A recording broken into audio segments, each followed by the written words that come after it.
Hey, Tim Powers from Comics on Comics here at the 2010 San Diego Comic-Con.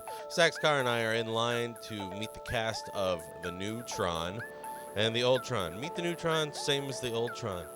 Wait till you see what we're going to find inside.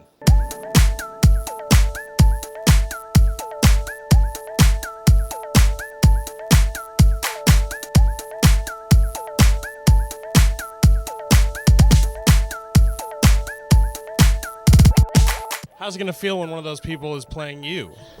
Crazy. I can't wait to come. I hope next year I get to come and watch like sirens everywhere. That'd be such a neat thing. I mean, at the party here last night, there was a woman dressed up in the costume, and I felt for her. I'm like, how do you feel? Are you comfortable? You know, how are your feet? You know, but so yeah, it's exciting. The story of the film is, is technology going to keep us apart or bring us together? We like to say, oh, it's going to, we're going to network, we're all going to get together. But I see technology is capable of even getting between her, a mother and her child. She, gets off her cell phone while the kid's in the stroller. And this film deals with technology that has kept Flynn and his son apart for decades. It didn't take 25 years to make the film. What it took is 25 years for the film, for the, how do I put it, the future to catch up with the past. It turns out that it really was a total watershed when society went digital, and the previous generation just couldn't make that move, but their kids could make that move. And they grew up with this technology, and the film has characters that represent them, and I think what they're dealing with. And also it has a look that feels other, just like cyberspace feels other. That's one of my favorite things about Tron, is that it, when you see it, that's Tron. It's not just another space film or another, sword and sorcery film. It's cyberspace. The first movie affected technological developments in the 80s and thereafter? That's a good question. I think it was more about the film's groundbreaking efforts in connecting artists with CG. We had a lot of really talented young people on the first film, and people that were in orbit with that initial group. And whether it was John Lasseter or Roger Allers, or the list goes on of young directors. And I think when they saw, I like, sometimes they say, when they saw me directing that film, well, if that guy can do it, I can do it, okay? And they all went on, and I think that was the big contribution, that we introduced artists and this technology. Artists boldly go where no man has gone before. I think that to keep artists involved with the march of technology into the future is a great thing. There has to be a certain degree of darkness in all of this. We know it's there, and I think that the important thing is to know the difference between what's authentic and what's inauthentic. And as I said, what you want to make sure that technology does is actually help us connect with each other, not get between us. If you've got a good story and good characters, I think people won't concentrate on the technology. If people are focusing on technology while watching this film, then I haven't done my job as a storyteller. It's a story about human connection in a digital world, and it's something that we live with every day in our own lives. The first film, I think, was decades ahead of its time, and people didn't quite understand the notions it was presenting, but now I think it's something we take for granted, and I think this movie explores some interesting aspects of that idea. What lessons from this production do you want to share with the third volume in 25 years? Oh, boy. Start the script now.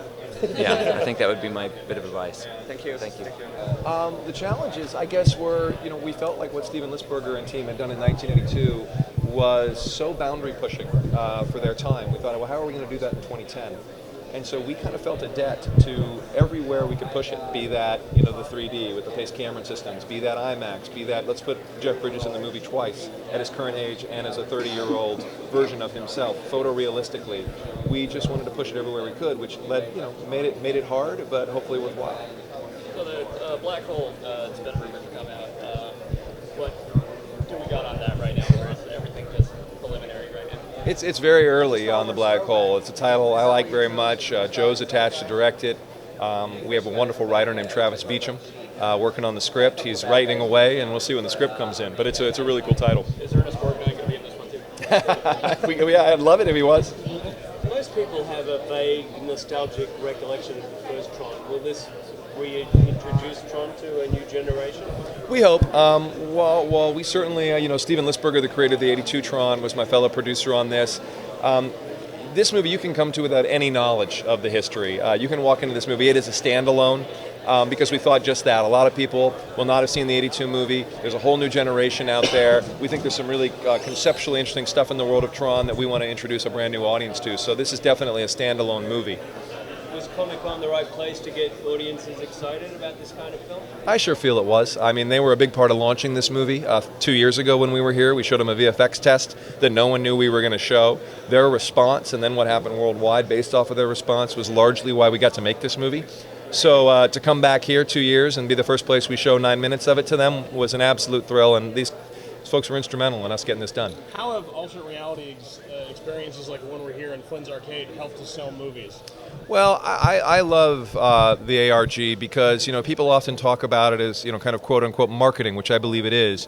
But what I also like for the fans who are really participating in it is it's also a story. It's not just a spot. We need spots, we need trailers, we need all those things. But I think the wonderful thing about the ARG is people hopefully don't just walk away and say, well, I've got a little more awareness of Tron, which we certainly want, but they also walk away and say, oh, I now know that Kevin Flynn disappeared in 1989. I know there's a movement that doesn't necessarily believe what the company's saying happened to him. I know he's got a son who's got some complicated behavioral issues. So they take away from it, I think, story as well as hopefully awareness, which is one of the things I love. And besides, I just also love running around San Diego scavenger hunting for things. Thanks, guys. Cool, thank you guys. Hey, it's Powers-Carr here for Comics on Comics and all the rest. Listen, here's an interesting little factoid. We were just inside Flynn's Arcade. Fantastic event, right? And it's a huge, giant computer you're walking inside with LED screens and everything else. Well, guess what? It takes all this shit just to air condition it. That's right. This is what it takes to do an alternate reality game like we just saw inside there. If this broke down, the whole Tron universe would fall apart. Are you fucking kidding me? I can't even get $1 for a sandwich. They're paying $40,000 for air conditioning. Holy fuck. Anyway, see you next time on Comics on Comics. I'm gonna go get some cool air.